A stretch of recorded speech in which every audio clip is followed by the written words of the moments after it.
welcome back to our channel. Emily here. Today we're going to be doing a little something different.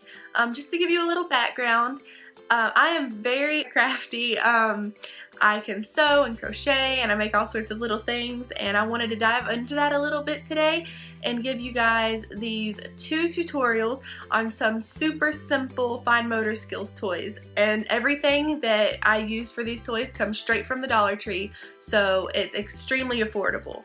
Now, just to get sort of started, these toys today are going to be working on the lacing and threading sort of fine motor skills. And if you don't know about fine motor skills, it sort of relates to the very small muscles in children's hands.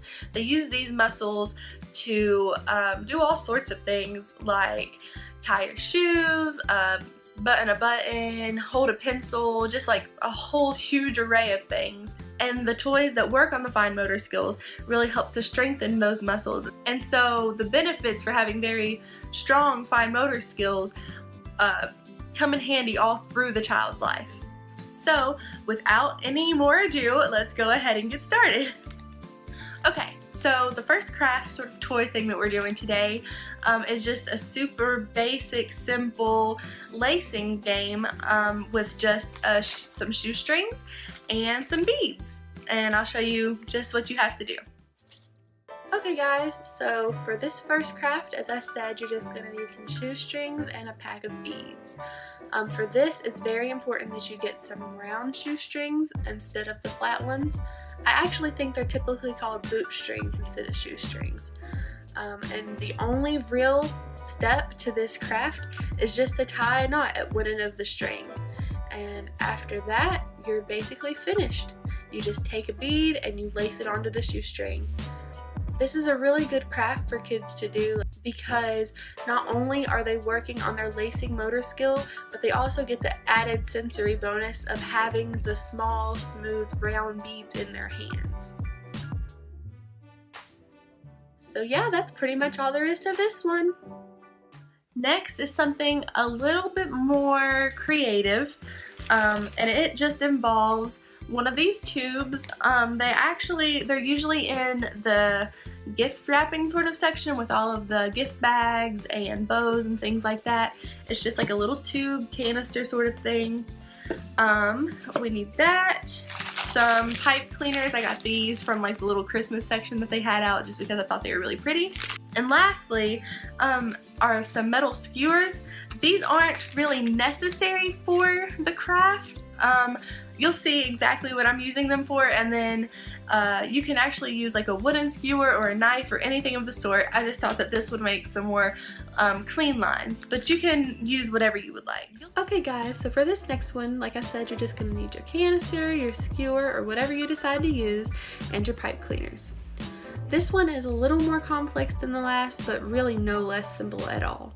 The basic idea is that we're going to use our skewer to poke some holes in the top of the lid, and then we're going to just put the pipe cleaners through and they'll collect in the little bottom cup. So the first step is, like I said, to just poke the holes in the top of the lid. It took me a little longer than I had expected, so I went ahead and put it in fast motion for you guys, but you can see the basic idea. Okay, so since this is all done, we can move on to our next step, which is to cut the pipe cleaners. So I cut most of mine in half. I would have left them full length, but they were a little too long to fit in the canister. But you can also feel free to cut them into thirds like this, or into bigger, smaller pieces. It really doesn't matter.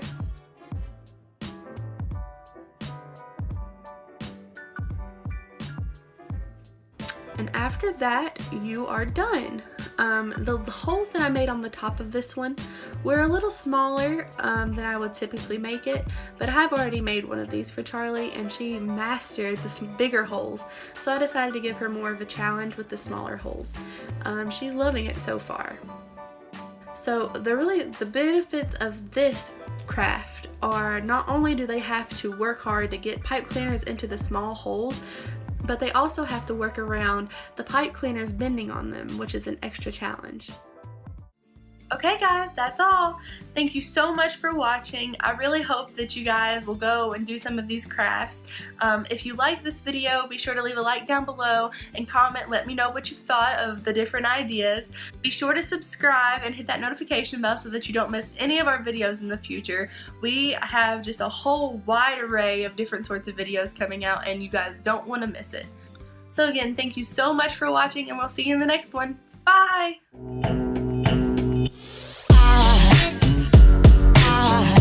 There goes a sight from my soul.